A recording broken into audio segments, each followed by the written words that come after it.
Erika Kirk is shaking because she thought for even 2 seconds that she was about to get Usha's man, as he's probably going to be the new presidential candidate in the next election. This wasn't supposed to happen like this.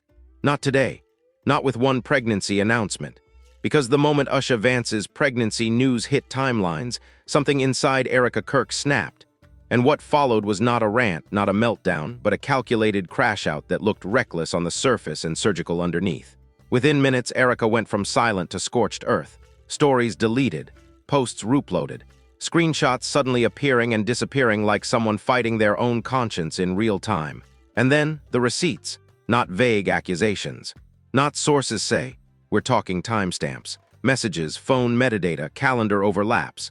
Late-night calls that don't line up with any public narrative anyone's been fed, and at the center of it all, JD. A name Erika hadn't said out loud in months. A man who, according to insiders, was supposed to be off-limits, in the past, and handled quietly. Until Usha's announcement detonated that silence like a match thrown on gasoline. Because here's the part nobody was ready for. This wasn't jealousy. This wasn't bitterness. This looked like panic. Insiders say Erika didn't plan to drop anything until she realized the pregnancy announcement changed the timeline. Suddenly, dates mattered. Suddenly, messages that once felt irrelevant turned into evidence. Suddenly, a story everyone thought was sealed shut cracked wide open. And that's when Erika allegedly made a decision that cannot be undone. She didn't just crash out. She pulled the pin. What she revealed next, what she hinted at, what she almost posted but stopped herself from fully releasing, has people inside legal circles whispering about NDAs, reputational fallout, and whether this situation just crossed from messy into dangerous. Because if even half of these receipts are real, then the pregnancy announcement wasn't a happy moment. It was the trigger, and what comes next could burn every name involved. To understand why Erika Kirk's reaction felt less like a breakdown and more like a detonation, you have to rewind. Way back. Before the pregnancy announcement, before the deleted posts, before the sudden appearance of screenshots that looked like they'd been sitting in someone's phone for far too long. Because this story didn't start this week. It started with quiet proximity.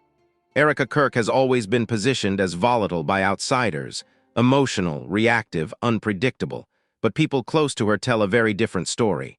They describe someone who watches, someone who collects, someone who doesn't explode immediately but archives everything. And that matters. Because when you look at her history with JD, nothing about it was random. Insiders claim Erika and JD didn't just cross paths. They were embedded in overlapping circles. Same events, same private gatherings, same off-camera conversations where things were said that were never meant to reach the public. For a while, everything looked harmless, friendly, professional, plausibly deniable, but behind the scenes, lines were blurring. Late-night messages that weren't urgent, but weren't innocent either. Calls that didn't need to happen but did. Gaps in timelines that only make sense if you assume something else was going on in the background. And here's the part that reframes everything. According to people familiar with the situation, Erika wasn't in the dark. She allegedly knew JD wasn't as unavailable as he publicly claimed. But what she didn't know, what no one knew at the time, was how many versions of the truth JD was managing simultaneously. Because while Erika was being told one story, another woman was hearing something completely different. And while both narratives were being carefully controlled, Usha Vance was existing in a separate lane altogether. Untouched, unbothered, and completely unaware of how close she was to becoming the center of a collision. Publicly, Usha's image was clean, stable, untouchable. Her relationship timeline appeared neat, almost suspiciously so, no overlap, no drama, no loose ends. The kind of story people accept without asking too many questions because it feels safe. But insiders now claim that safety was manufactured. Behind closed doors, JD was allegedly juggling conversations in a way that only works if everyone stays silent. If no one compares notes, if nobody gets emotional, if nothing happens that forces dates, receipts, and timelines to suddenly matter. And for a long time, that system worked. Erika stayed quiet, not because she had nothing to say, but because, according to sources, she was being convinced it wasn't worth the fallout. That going public would only make her look unstable, that she'd lose more than she'd gain, that nobody would believe her without proof she shouldn't even have. So she waited. And waiting has a way of sharpening resentment into something colder. What people missed was how often Erika alluded to being misrepresented. The vague posts about truths buried for convenience. The sudden social media breaks. The comments about being painted as the problem while others walked away untouched. At the time, it sounded like frustration. Now it sounds like foreshadowing, because during that silence, Erika was allegedly saving everything. Messages, voice notes, screenshots, even calendar entries that show overlapping availability when JD publicly claimed he was elsewhere. Things that only become powerful when placed next to each other. And then came the pregnancy announcement. The moment that changed the math. Sources say Erika didn't even react at first. No post, no comment, no immediate response, just hours of nothing, followed by frantic activity behind the scenes. Friends getting calls. Old threads being reopened, screenshots being rechecked. Because the pregnancy didn't just confirm a future, it locked in a timeline. Suddenly, questions that could be brushed off before couldn't be ignored. When did this start? When did it become serious? Who knew what, and when? And most importantly, who was being lied to? That's when Erika allegedly realized something terrifying. If the public accepted the official story as is, then she would be retroactively turned into the villain. The unstable ex. The jealous outsider. The person who imagined things that never happened. And once a pregnancy enters the narrative, sympathy hardens. Lines are drawn, stories get protected, so she made a decision not to explain. Not to ask, not to hint, but to drop proof, not all at once because that would be too easy to dismiss, but just enough to make people stop and say, wait, that doesn't add up. And when she finally posted, when the first receipt surfaced, it wasn't emotional. It was methodical, which is why people who know her say this wasn't a crash-out fueled by jealousy. It was a counterstrike fueled by timing. And the scariest part? According to insiders, Erika didn't release the most damaging material yet. She allegedly held back the pieces that connect everything, pieces that would force names to respond, lawyers to move, and narratives to collapse. She wanted to see who would lie first, and someone did. Because not long after the pregnancy announcement went viral, quiet edits started happening. Posts were scrubbed, old captions were tweaked, timelines subtly adjusted, which tells you everything. And that's where the real conflict begins. Because once stories start changing, it means someone is scared of what might come next. And what came next was Erika deciding she was done waiting. The shift didn't happen loudly. There was no press release, no official statement. It happened in fragments, quiet, deliberate, and terrifying if you knew what you were looking at. Erika's first post after the pregnancy announcement wasn't an accusation. It wasn't even about JD directly. It was a single screenshot. No caption, no explanation. Just a cropped image of a message thread with the date visible and a timestamp that immediately made people uncomfortable. Because the date didn't line up. Within minutes, viewers started doing the math. Screenshots were zoomed in. Time zones debated. People noticed the phone battery percentage. The font. The interface version. This wasn't something grabbed from Google. This was pulled straight from a device, and then the comments exploded. Why is this dated after? That doesn't make sense with what they said. Wait, was he still talking to her then? Erika stayed silent. That silence was louder than any rant. Insiders say that's when JD realized what was happening. According to someone close to the situation, he initially thought Erika was bluffing, posting vague stuff to stir attention, nothing more. But when the screenshot started trending, he allegedly reached out immediately. Not publicly, privately, multiple calls, missed, texts that went unanswered, then voice notes, and here's where the first twist hits. Sources claim Erika didn't respond because she was on another call, one she'd been putting off for months. A call with someone who finally confirmed what she'd suspected all along. That JD's version of events wasn't just selective. It was engineered. According to this insider, JD had been telling multiple people mutually exclusive stories, banking on the fact that no one would ever compare notes. That Erika would stay quiet, that Usha would never question the timeline, that everyone would protect the clean narrative because it benefited them. But pregnancy announcements have a way of freezing stories in place. Once that news went public, everything that came before it became evidence.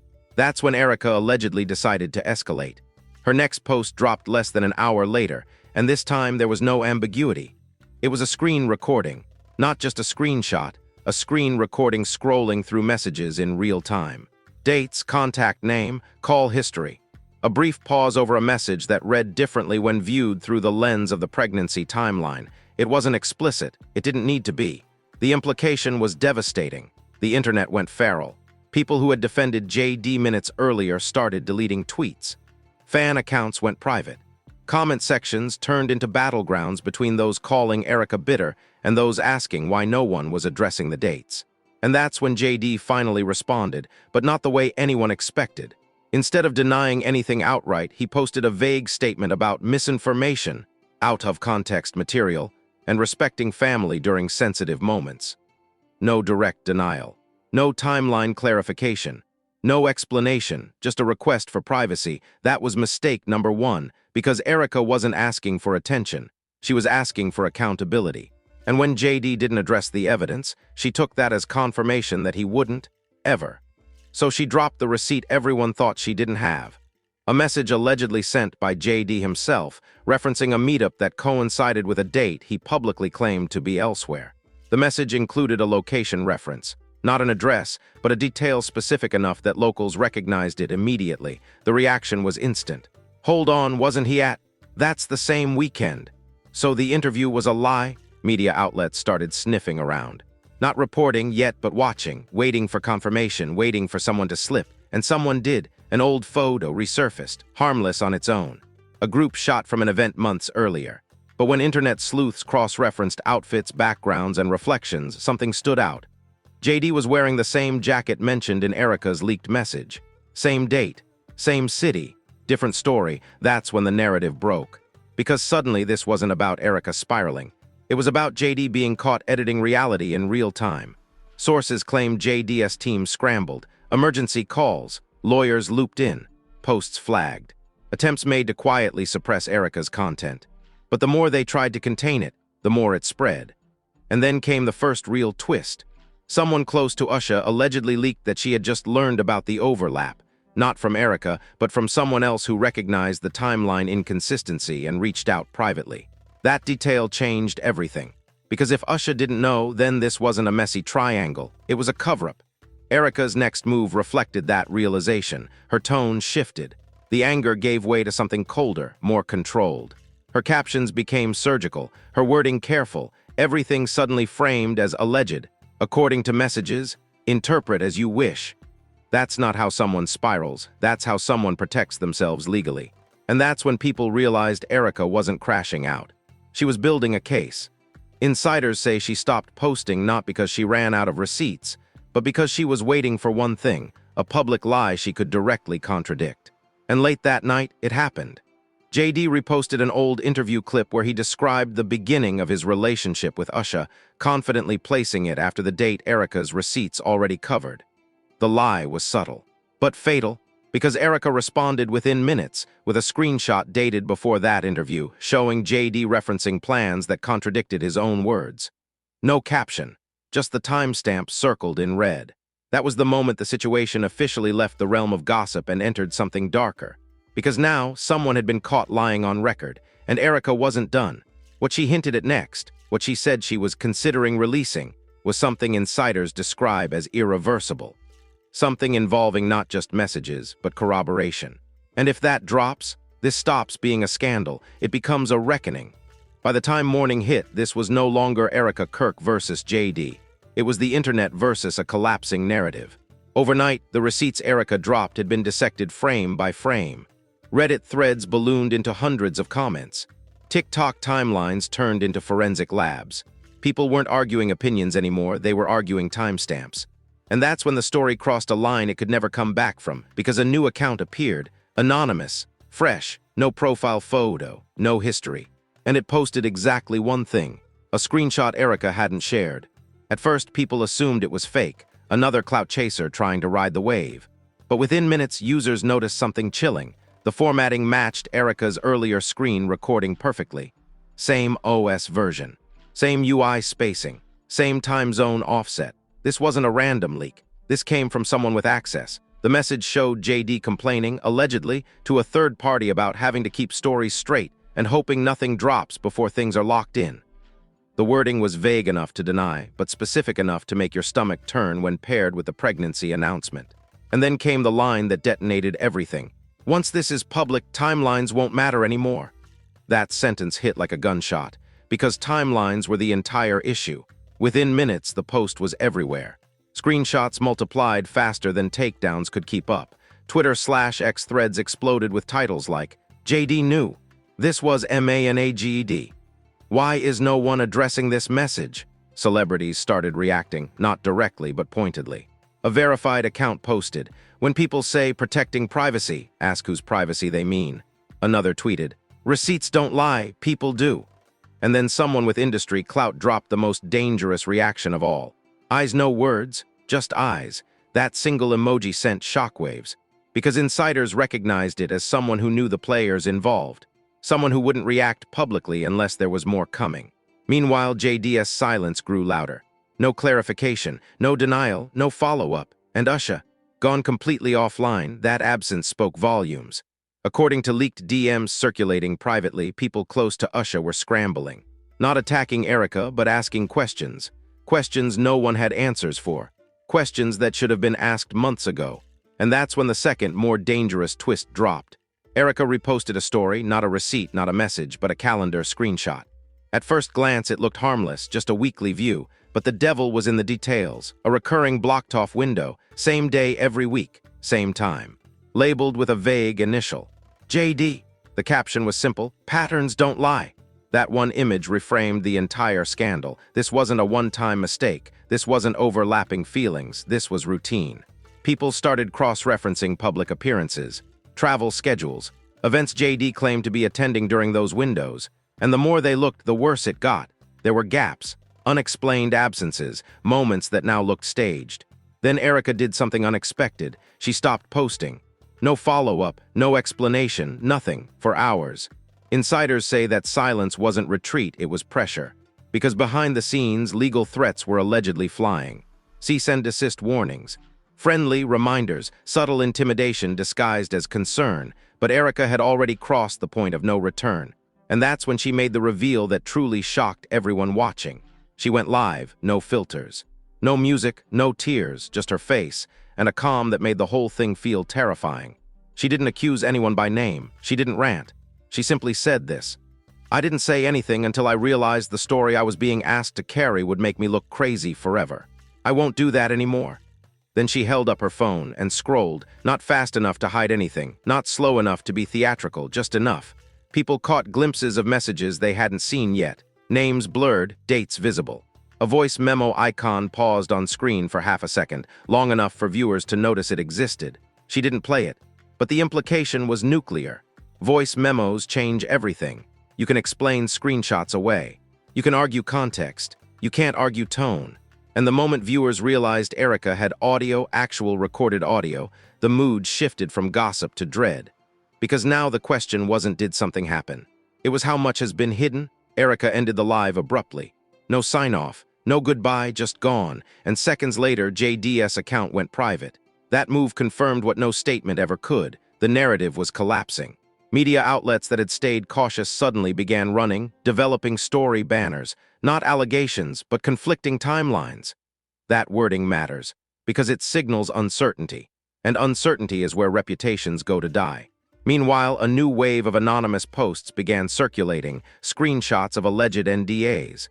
Blurred signatures, dates lining up suspiciously close to key moments in the timeline. No one could verify them, but no one could dismiss them either. And then came the final escalation of the night. A verified journalist posted a thread saying they had been contacted by multiple parties offering documentation related to the situation, and that they were reviewing authenticity. That was the moment the story officially escaped social media. Because once journalists get involved, things stop being loud and start being permanent. Erika reposted the thread with one sentence. I told the truth quietly, nobody listened. That line broke people, support poured in. So did backlash, but the tone had shifted. Even critics weren't calling her crazy anymore. They were calling her dangerous because she wasn't emotional, she was prepared. And according to insiders, what she hasn't released yet isn't just personal, it's corroborated. Messages that match travel records, audio that matches calendar entries, receipts that line up too cleanly to ignore. The kind of evidence that forces people to stop spinning and start responding. And that's where this section ends. Because what happens next isn't about JD defending himself. It's about whether the industry decides to protect a narrative or let it burn. By the time the sun came up, the internet didn't just feel loud, it felt uncontrollable. This wasn't trending anymore. This was splintering.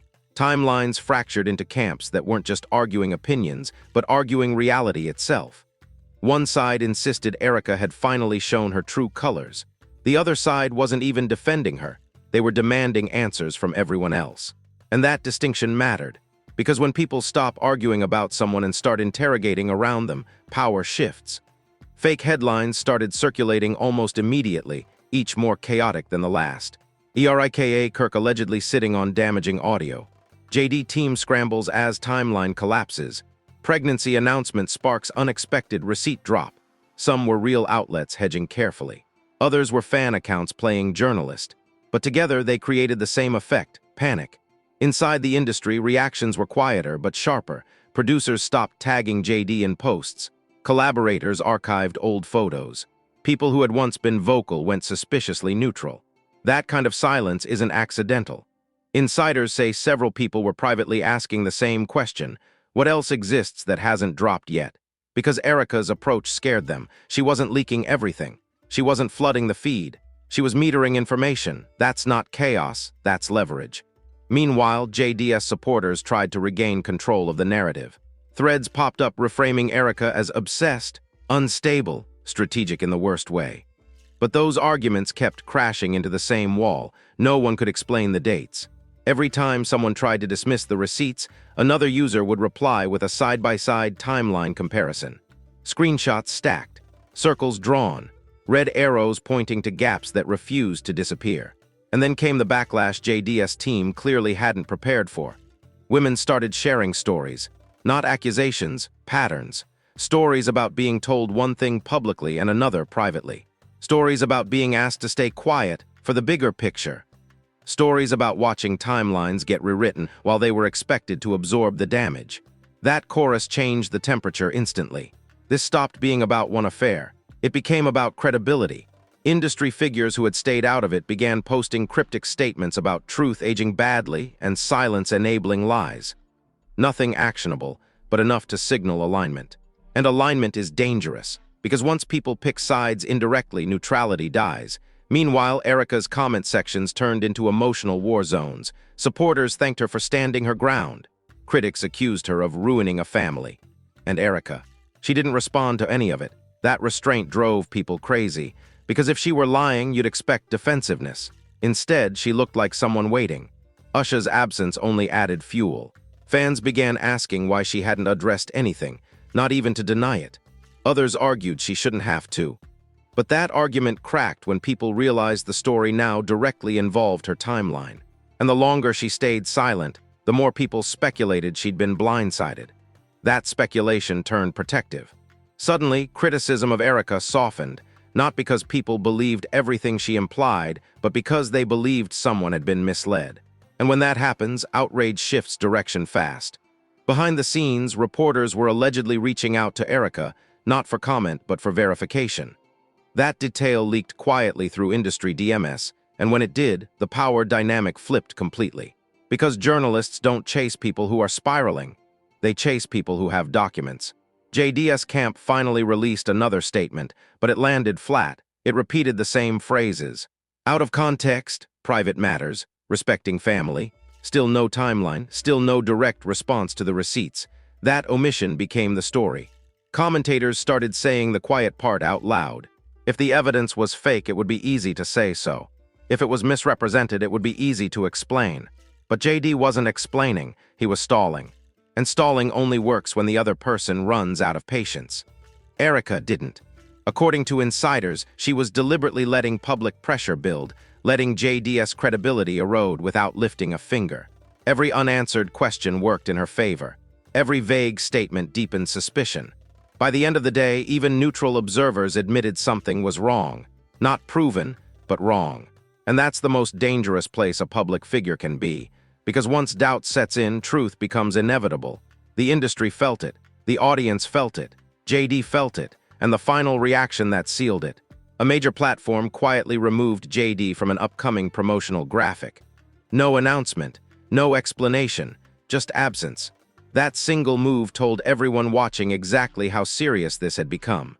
Because companies don't distance themselves over rumors. They distance themselves over risk. And Erika Kirk had just become the biggest risk and the biggest threat in the room. Which brings us to the part nobody is ready for yet. Because according to multiple insiders, Erika hasn't shown her strongest card. And when that card drops, this won't be about public opinion anymore. It'll be about consequences. Just when everyone thought Erika had already gone as far as she possibly could, she did the one thing nobody expected. She lawyered up, not publicly, not theatrically, quietly. And that detail leaked for a reason. Because according to multiple insiders, Erika didn't hire a crisis PR team. She didn't hire reputation management. She didn't hire someone to clean this up. She hired representation. The kind you bring in when what you're holding isn't just embarrassing, it's actionable. That's when the whispers changed. Up until now, people were debating morality, intent, motivation.